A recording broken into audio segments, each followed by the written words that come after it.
Guys, today I want to talk to you about sponsoring, not recruiting.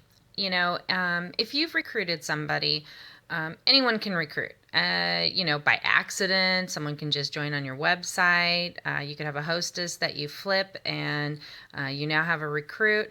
But sponsoring is an entirely different thing. Sponsoring is about making sure that you're there for your recruits, and you know, there's no reason to recruit if you're not going to sponsor. And basically, the difference between the two is recruiting is just getting them to join, and the sponsoring is actually being a mentor for them, training them, teaching them, leading them. And you don't have to have a ton of experience to be a good sponsor at all. You could learn as you go. I mean, all of us all started off as essential consultants, and how did we learn? By experience, by having parties, by recruiting, by getting lots of no's, getting yeses, having basket parties, maybe doing fundraisers. As you grow, you build and you learn and you learn and you learn. And it's the same thing with sponsoring. So don't be afraid to lead. Everyone can lead.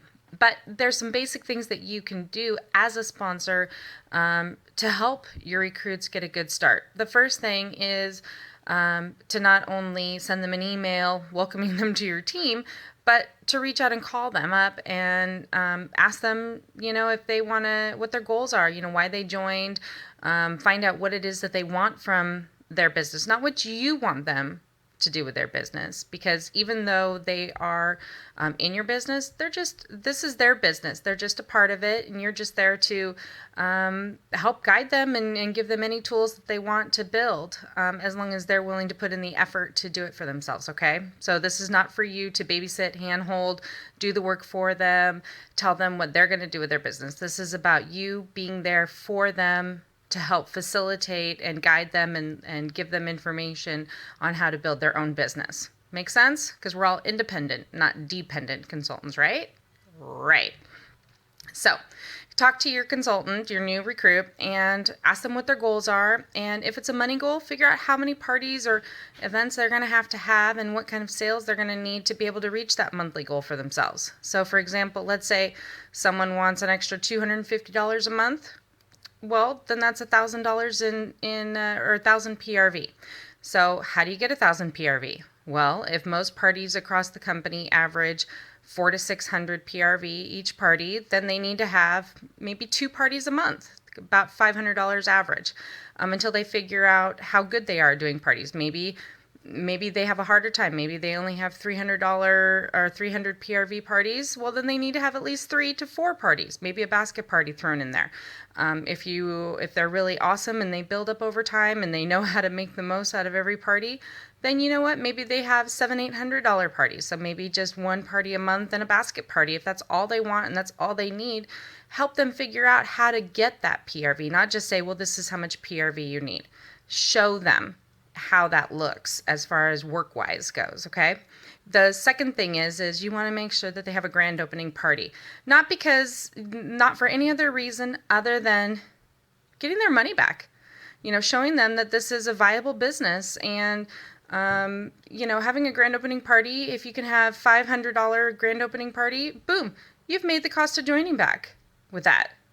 And you get all the rewards for it. So you can build your kit.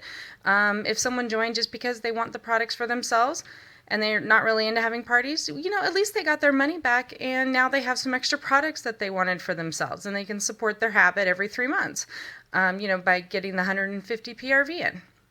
Let's say it's somebody who wants to do fairs and shows. Guess what? Have your party right away. Schedule it for a week after they join, but make sure they schedule it right away. And you know what?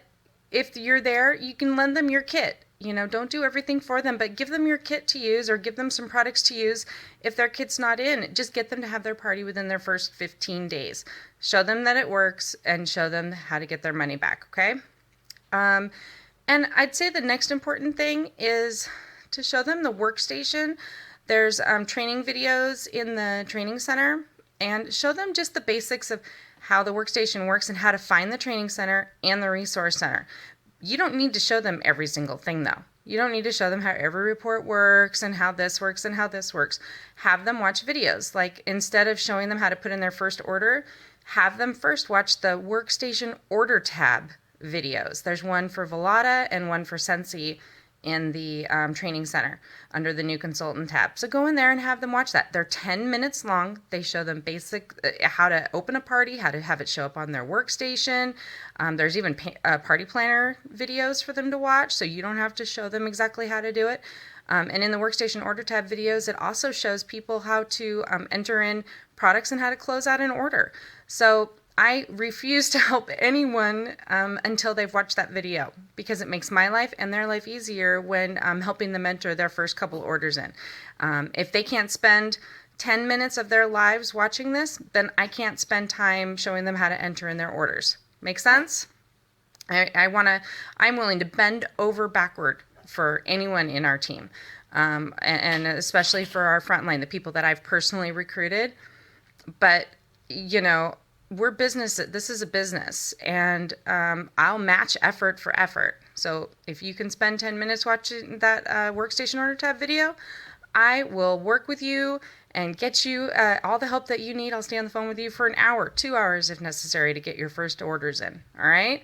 So when you take that kind of philosophy, then you're at least helping people learn to become independent right off the bat and showing them that this is a business. All right? Anyway, those are just some basic tips to get you started. After that, it's showing them how to book parties from their party, teaching them how to build a business outside their friend and social network. Use the little videos that I'm posting. There's videos on YouTube. There's videos and trainings all over the web, on the workstation, all over the place. Use our Team Central Facebook page. Get them on that. You don't have to do everything yourself. You just have to be able to direct them to the information that's going to help them do what they want to do with their business. But whatever you do, don't just not contact them. Don't not help them. Don't not respond to them. Don't not reach out to them. That's probably the worst thing that you can do. On the other hand, if you've called and you've left messages and you've also sent emails and they don't respond to you, then go find a new recruit. That does happen. Some people just join and then they never do anything, or it may not have anything to do with you. Maybe they're not ready to engage yet. Maybe 3 months later, all of a sudden out of nowhere, you'll hear from them, or you may never. I've had all of these situations happen. Don't take it personally. Move on. All right? Well, I hope this helps. Enjoy, and contact me if you need any help with sponsoring. Have a great day.